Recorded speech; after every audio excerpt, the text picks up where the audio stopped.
Hey guys, welcome to another English commentary done by Diggity. This is MSL Season 3, the round of 4, and this is going to be an extremely exciting match between Xellos, as seen right there, and Bisu, and we'll see if Xellos can pull something out. It's actually really interesting. Looking across the board, I've been noticing that basically all 4 generations are represented here. We have Xellos, who's just kind of the super old generation, kind of the original god of StarCraft. A perfect Terran going in against Bisu, who's kind of the 2nd generation Terran. We have Mind on the other side, who's kind of the next, the new generation Terran, where we have Savior, who's kind of that generation in between. So we have all 4 represented here. Bisu's just absolutely fantastic, as you can see percentage-wise against Terran. 77%, been absolutely dominating Terrans, and actually dominating everyone here. I have no idea how Xellos is going to beat Bisu if he pulls it out. Really, if he's going to get it done, he's going to have to do it on Zodiac, because we've seen on the map selection, Zodiac is the starting and finishing map. So we'll see if Xellos pulls some cheese. What I hope that he kind of goes for sort of a dropship build, because if he goes for more of a dropship build, I think he'll have more success, and often you don't see that. So it looks like Xellos is starting at that 3 o'clock position in white, and we have Bisu at the 6 o'clock position in teal. And really, yeah, there is a lot of opportunity for hidden tech. It's a little harder with these 2 positions, but still, I think Xellos could pull something off. My question is what hidden tech could he possibly go? Usually with Terran on this map, what you'll see a factory, a seal, a fast expand, and they just try to hold out basically until they can get that large push on Bisu, which was successful for Huaishin.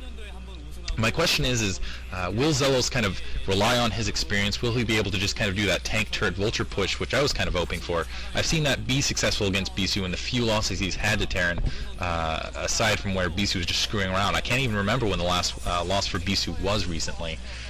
He ended up losing, I think, to Up Magic, but that was just kind of a ridiculous game. I don't think he was really taking that seriously. And so really what I expect from Bisu right here is just kind of a standard forward tech, straight to Dark Templar, and then straight from Dark Templar onto kind of a Reaver drop or something from there, and just probably into Mass from there once he's secured his expansion. It looks like what Xellos is going to do is he's going to try to seal in his front. He's putting that supply depot kind of more towards the front of his base. I think that's very intelligent against Bisu. Bisu going that standard early gateway. He's just going to seal his front door and probably go early siege and just float his command center out on this match, and we'll see how effective that is for him. The question is turret placement really. Will Xellos be successful with that turret placement? That was kind of, I think, when Huaishin was on this map versus Bisu, there was kind of signs and weaknesses in Bisu's build, which is why I think Huaishin voted down another map instead of other maps instead of this one, and I think he'll be happy with this kind of going in twice. And it looks like Bisu going a very quick tech build, going for gas, not going to before he even gets his first zealot out. I think he realizes that Xellos has to play more conservatively, especially on the map like this, especially against him.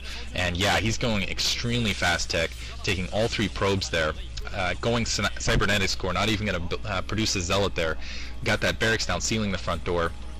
Xellos putting that kind of obligatory SCV out front. I don't think that's, first of all, that's really important, because if you are going to beat Bisu, you need to deny the scout. That's absolutely vital. You need to make sure that you deny him information at the midpoint, at the end point, basically through the entire game, because he's so good at adjusting to builds. And here comes a scout from Xellos, and going to pass right by Bisu's scout. Looks like Bisu did a counterclockwise, counterclockwise scout, so he's going to end up going right into Xellos' base.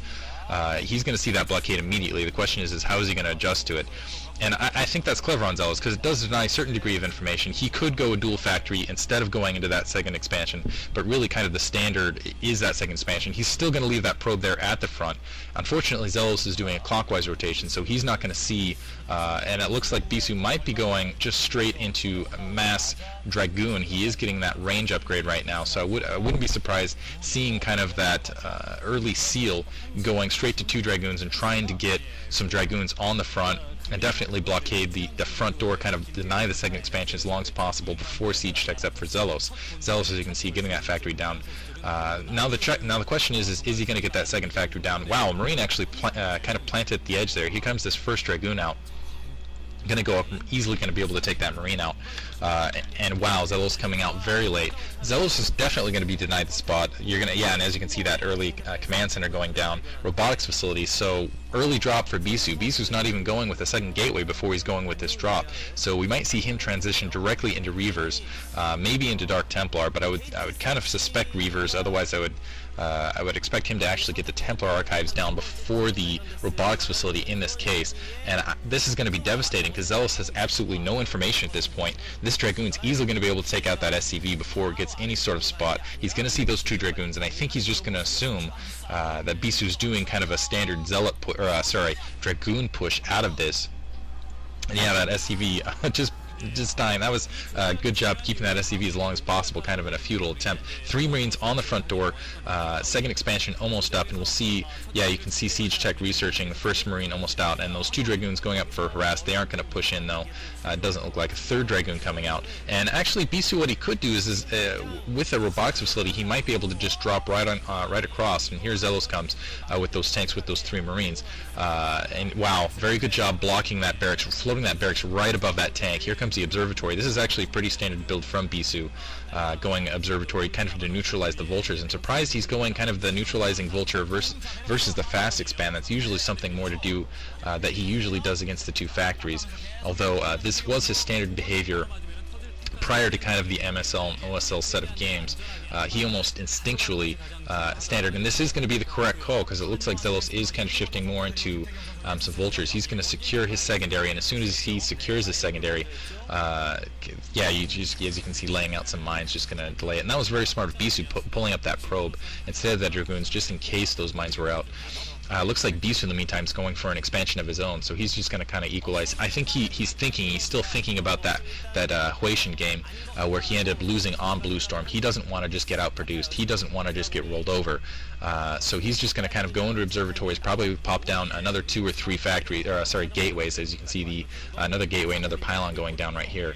And that's really intelligent maneuver. I think he's not going to be too far behind by the time Xellos gets this second factory up and starts pushing. We'll see if Xellos actually skips producing anything out of that second factory. And these vultures not speed upgraded, not getting any scouting, and still Xellos doing a fantastic job of denying all sorts of information to Xellos. I don't think Xellos realizes that that second expansion is down. Now these Dragoons pushing up, and I'm not sure that Xellos has enough to stop this. He has 2 tanks and 3 Marines, and that's what 4 Dragoons and an observer. Those vultures absolutely neutralized, and that's why why Bisu is just so devastating against Protoss players. He just absolutely neutralizes vultures, makes them totally worthless by mid-game, and just between his micromanagement and everything else. And that barracks is way out in the open.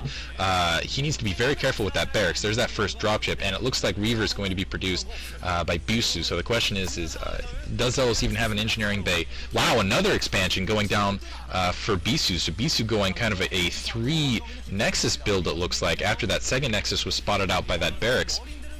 Going for a very aggressive kind of macro build. He's going to rely on kind of Xellos being more conservative in his play, especially going with that, basically kind of going, he's going to push that drop in, force Xellos to be defensive, and then just probably turn right around into a 4, maybe a 6 gateway build and just kind of bowl him over from there, putting down a pylon block so vultures can't get through. Xellos isn't going to be able to take that out unless he dedicates a decent amount of forces, and really Xellos Bisu kind of relying that Xellos is going to be going more of a vulture build. A couple mines out there in the background. We'll see, that's a really kind of thin defense, a single turret, no tanks, and just about 3 mines. So 2 mines, a single tank, and a turret up front, and we'll see if he's successful at fighting this off. Going to load up a Dragoon.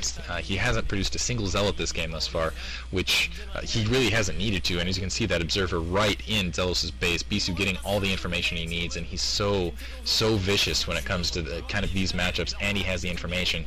And yeah, he's going to bait that dropship right over those tanks. He's going to make sure that Xellos sees it.